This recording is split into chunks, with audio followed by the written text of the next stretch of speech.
రితేష్ గారు హాయ్ అండి. యాక్చువల్లీ మీరు ఇందాక ప్రొడ్యూసర్ చెర్రీ గారు అన్నట్టే వీళ్ళిద్దరు డేట్స్ అనేది చాలా కష్టం. ఎందుకంటే ఎప్పుడు లాక్ అయి ఉంటుంది. పొద్దున్న నుంచి 2-3 షిఫ్ట్లు కూడా చేస్తుంటారు. లైక్ సత్య గారి విషయంకి వస్తే ఇప్పుడు పెద్ద చేస్తున్నారు, వెంకటేష్ గారు సినిమా చేస్తున్నారు.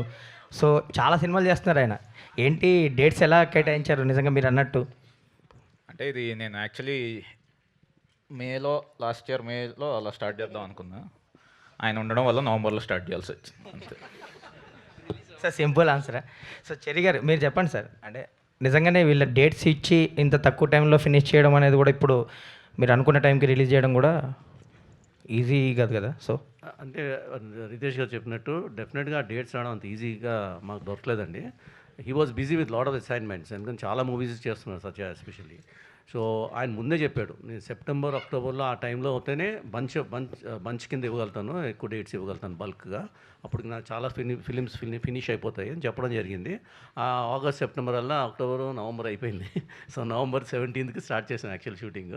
సో ఇంకా అక్కడి నుంచి మటుకు మాకు చెప్పిన డేట్స్ ఇచ్చారు. మధ్యలో కొంచెం కొన్ని ఆబ్లిగేషన్స్ వచ్చి మళ్ళీ ఇవ్వాల్సి వచ్చింది. But that was okay. But from November 17 hours ఈ కెప్ ద డేట్స్. అండ్ వెన్నెల కిషోర్ గారు కూడా ఆయన కావాల్సిన నెంబర్ ఆఫ్ డేస్ మేము క్లియర్గా చెప్పాము. అది అన్నీ ఆయన కరెక్ట్గా అరేంజ్ చేసి ఇచ్చారు. సో అలానే అందరూ అజయ్ కానివ్వండి, శ్రీనివాస్ రెడ్డి గారు కానివ్వండి, అందరు డేట్స్ కూడా ప్రాపర్గా సెట్ అయినాయి. ఎవరు డేట్స్ వేస్ట్ కాకుండా స్మూత్గా నవంబర్ 17 కూడా చాలా స్మూత్గా జరిగింది షూట్. వెనల్ కిషోర్ గారు హాయ్ అండి. మీరు అంటే ఇది వరకు ప్రమోషన్స్కి వచ్చేవారు కాదు, సో చాలా లిమిటెడ్గా వచ్చేవారు. ఈ మధ్య ప్రమోషన్స్కి కనిపిస్తున్నారు, అయినా కానీ అందరూ సంభ్రమాశ్చర్యాలకు గురవుతున్నారండి మీరు వస్తుంటే. అసలు మీరు వచ్చారా అని. అంటే అది కదండి, ఇప్పుడు ఈ రోజు అయితే ఈ ఈవెంట్కి రావడానికి కారణం మాత్రం త్రివిక్రమ్ గారు. First of all I want to thank him. ఎందుకంటే షూటింగ్ మధ్యలో కూడా అప్పటికి నేను సత్య ప్రెషర్ పెడుతున్నాం, సార్ కొంచెం ఈవెంట్ ఉంది, ఇద్దరు అదే షూట్లో ఉన్నాం అనమాట. సో పాపం ఆయన మేనేజ్ చేసి అప్పటికప్పుడు కొంచెం మాది కొంచెం ఫాస్ట్గా ఫినిష్ చేసి పంపించారు. సో దానికి థ్యాంక్ యూ. అంటే కుదిరితే డెఫినెట్లీ వస్తానండి, అలా ప్రమోషన్కి రాకూడదని ఏమి ఉండదు, బట్ డెఫినెట్లీ. సత్య గారు అదే ఇప్పుడు ఆ డేట్స్ కేటాయించడం ఓకే, కానీ ప్రమోషన్స్ కూడా ఇప్పుడు మీరు అన్నట్టు త్రివిక్రమ్ గారినో ఇంకొకరినో రిక్వెస్ట్ చేసి ఇవ్వాల్సి వస్తుంది కదా. డేట్ ఏమో దగ్గర పడిపోయిన 10 days ఉంది. ఏంటి ప్రమోషన్స్ ఎలా ప్లాన్ చేస్తారు మీరు, మీ డైరెక్టర్? పెట్టుకున్నాను డేట్స్, కొన్ని డేట్స్ ప్రమోషన్ చేయడానికి పెట్టుకున్నాను dates. However all the very best. May 1st international labour day నాడు రిలీజ్ అవుతుంది కాబట్టి మీ లేబర్ అంతా ఎంతో కష్టపడి చేసిన ఈ సినిమా చాలా మంచి సక్సెస్ అవ్వాలి, మీ అందరికీ టీంకి మంచి రిజల్ట్ రావాలని మీడియా తరఫున నేను కోరుకుంటున్నాను. మీరు సత్యాల లేరు, సెట్ వేసుకొచ్చినట్టున్నారు, మీకు సెట్ వేసినట్టున్నారు కాబట్టి మీరు ఇవాళ నుంచి సత్య కాదు. మీరు ఇందాక 2 పాయింట్లు ఉంటున్నాయి. సత్య ఈజ్ నాట్ జెట్లీ అని ఇక్కడ మాట అంటే, ట్రైలర్లోనేమో I don't do comedy, I'm done with comedy అని ఒక మాట. ఇందాక వెన్నెల కిషోర్ గారు సత్య ఫ్యాన్స్ అని అనగా నాకు ఫ్యాన్స్ అంటే బాబు అంటున్నారు ఆయన కథల నుంచి. మీరు ఈ సినిమాతో ఫ్యాన్స్ని సెపరేట్గా, అంటే మీరు కామెడీగా కాకుండా ఒక హీరోగా ఎస్టాబ్లిష్ అయ్యి మీకంటూ ఫ్యాన్ ఫేర్ స్టార్ట్ అయ్యే సినిమాగా ఇది వస్తుందా?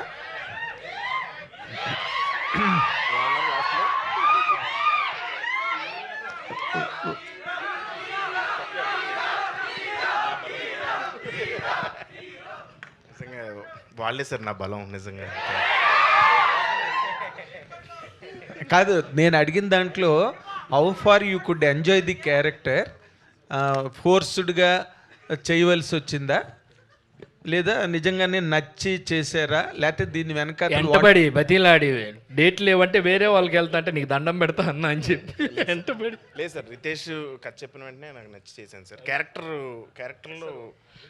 నచ్చి చేశాను సార్. అంటే కాదు, ఇప్పటి వరకు మీరు కమీడియన్నే, there is no doubt about it. ఇప్పుడు ఈ సినిమాతో హీరో అయిపోతారా? లేదు సార్, ఇది కామెడీ స్పేస్లో ఉండే క్యారెక్టరే అది.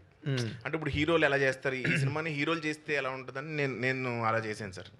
ఓకే, ఇప్పుడు హీరోలు హీరో అంటారు, అదే అలా చేశాను, కానీ అంటే కామికల్గానే చేశాను తప్ప సీరియస్గా అలా చేయలేదు sir. But sir sorry to disturb the flow, కానీ చాలా కష్టపడ్డారు సార్ నిజంగా. మామూలుగా మనము ఆయన కష్టపడ్డారా, అందరూ కష్టపడ్డారు? ఆయన మాత్రం చాలా కష్టపడ్డాడు. ఓకే, ఇప్పుడు మామూలుగా ఒక హీరో కష్టం చూపించడానికి మనము ఈవెంట్లో ఒక ఏవీ పెడతామండి, బేసిక్గా స్టంట్స్ అవన్నీ పెడతాం. ఈయన ఫోటో పెడితే సరిపోదు సార్, ఎందుకంటే ఆయన వేసుకున్న విగ్ అన్ని రోజులు సార్ చెప్తున్నాను చాలా కష్టం సార్. అది మాత్రం కష్టం సార్, అది దానికి మాత్రం నిజంగా కష్టపడ్డాను నిజంగా. అంటే ఆయన సడన్గా ఒకరోజు విగ్ తీసి వస్తే సార్ నిజంగా నేను గుండు కొట్టుకున్న తర్వాత మనం సడన్గా ఫస్ట్ టైం స్నానం చేస్తాం కదా సార్, ఒక ఫీలింగ్ వస్తుంది. నాకు అట్లా చూడగానే నాకు ఆ ఫీలింగ్ వచ్చింది సార్. ఏదో తెలియని రిలీఫ్, నా అటాచ్మెంట్స్ అన్ని పోయి అలా అనిపించింది చూడగానే. అలా ఎందుకంటే చూడడం కూడా కష్టం సార్, మా కష్టం కూడా అదే అలా చూడడం. ఓకే. పొద్దున్న అందరం కష్టపడ్డాం సార్. పొద్దున్న పెట్టేవారండి, ఆ క్లిప్స్ అవి పెడతారు సార్. ఈవినింగ్ వరకు అది చాలా నరకంగా ఉంటుంది. సెట్లోనే మీకు సెట్ వేసారనమాట. అంతే సార్.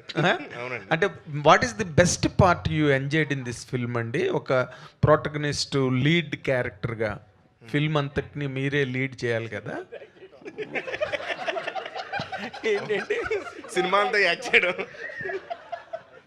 ఇది సెగ్మెంట్లుగా జరుగుతుంది సార్ సినిమాలో. Okay. ఒక్కొక్క క్యారెక్టర్తో ఇంటరాక్షన్, ఓకే. ప్రతి ఒక్కరితో ఇంటరాక్షన్ నేను బాగా ఎంజాయ్ చేశాను సార్. ప్రతి షూటింగ్ చాలా ఫన్గా జరిగింది. అది ప్రతి సినిమాలోని ప్రతి వాళ్ళకి జరిగేదేనండి ఇంటరాక్షన్, ఎంజాయ్మెంట్. లేకపోతే షూటింగ్ ఎలా జరుగుతుంది, రోజు కట్టుకోవాలి. What I'm asking is what is the best part ఈ ఫిల్మ్లో మీరు ఎంజాయ్ చేసిన ఇమోషన్ కానీ, లేకపోతే డైరెక్టర్ మీకు ఇచ్చిన క్యారెక్టర్లో ఛాలెంజ్ కానీ, what is all about it? అంటే సీన్స్లో కొంచెం క్వర్కినెస్ ఉంటుంది సార్ రితేష్ రైటింగ్లో. సో అది చేసి ప్రాసెస్లో ఎంజాయ్ చేశాను. ప్లస్ ఇంకోటి ఏంటంటే మేము ఇద్దరం కొంచెం సింక్లో ఉంటాం. అంటే నేను ఏదైనా ఇంప్రవైజ్ చేసినా అది వద్దని ఇది వద్దని కంట్రోల్ చేస్తూ ఉంటాడు. సో అది షూటింగ్లో ఉన్నప్పుడు ఇన్వాల్వ్ అయ్యి చేస్తాం కాబట్టి ఖచ్చితంగా ఎంజాయ్ చేస్తాం. ఓకే సార్, మీ ట్రైలర్ చాలా బాగుంది. సినిమా ఎలా ఉంటుందో ఇట్ ఎడంబరేట్స్ ద హోల్ ఫిల్మ్. మీరు ట్రైలర్ చాలా బాగుంది. First of all congratulations for that. And ఈ సినిమా జెట్లీ అనే సినిమాని ఈ కామెడీ జానర్లోకి తీసుకెళ్ళడానికి ఒక సీరియస్ కంటెంట్ అది, but you turned it to A comedy genre. What is the what you call laboratory work ఈ అండర్? బేసిక్గా టర్న్ అయ్యేది బేసిక్గా హీరో క్యారెక్టరైజేషన్ బట్టి అండి. సో ఏ యాక్టర్ చేస్తే యాక్టర్ బట్టి డిజైన్ అయ్యే స్టోరీ అనమాట. Are you happy with him? Yeah very happy అండి. సో సత్య అనుకున్నప్పుడు సత్య క్యారెక్టరైజేషన్ తగ్గట్టు మొత్తం మూవీ ఏంటంటే స్క్రిప్ట్ ఎలా ఉంది అని. సో బేసిక్గా బీట్స్ అన్నీ సేమే ఉంటాయి. ఈయన యాడ్ అవ్వడం వల్ల కొంచెం కామెడీ అనేది యాడ్ అవుతుంది. Okay. Miss world and you must have been exposed to the world cinema and the international standards, how this kind of films, because now that Cherry Haru has told it is the first of its kind in Telugu particularly. And what is the what is the difference you felt when you acted or when you were on the set? What is your best feeling, because it differs from all the rest of the films? You're so right. I mean, this is the gold standard. This is exactly what the world looks at and goes, wow, this is cinema. So definitely मैं ऐसा कहूँगी कि I learned a lot. There was plenty that I was able to take back. I was, of course, I was nervous. I was learning, but in the process, I also observed that there's a lot of dedication and hard work that people put into the Telugu film industry. It is incredible how hard I've seen every single member work, and they made life, I can speak on my part as an actor, they made life easy for me so much. All I had to do was be completely prepared in what I'm doing, go on set, and that's my job. I wasn't stressed out about other things because the work was done so well by the entire team. I'm very happy for your happiness in your answer, but I spoke about the content, the espionage on a flight board, you know. You must have seen many films on international arena. Can you compare this film with any other film that you have seen till now?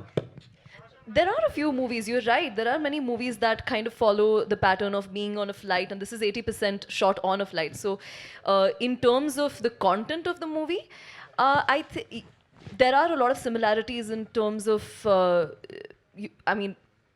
I can talk from an actor's point of view. So I told you what my experience was. Not from the content point of view? The movie makers are sitting right there, so I think they would be able to answer it with more detail, and the correct answer would come from them. I think I wouldn't be the right person to answer that question. So you have to answer the director, sir, for that.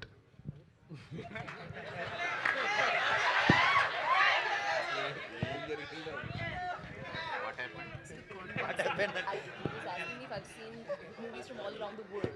So then how does this compare to that, the content of the movie? అంటే ఒక్క లైన్లో చెప్పాలంటే machine impossible cinema సత్యతో తీస్తే ఎలా ఉంటుంది అలా. వెన్నెల కిషోర్ గారు sir, That is what exactly I wanted to know you from. You landed on the same point. Kishore గారు సార్,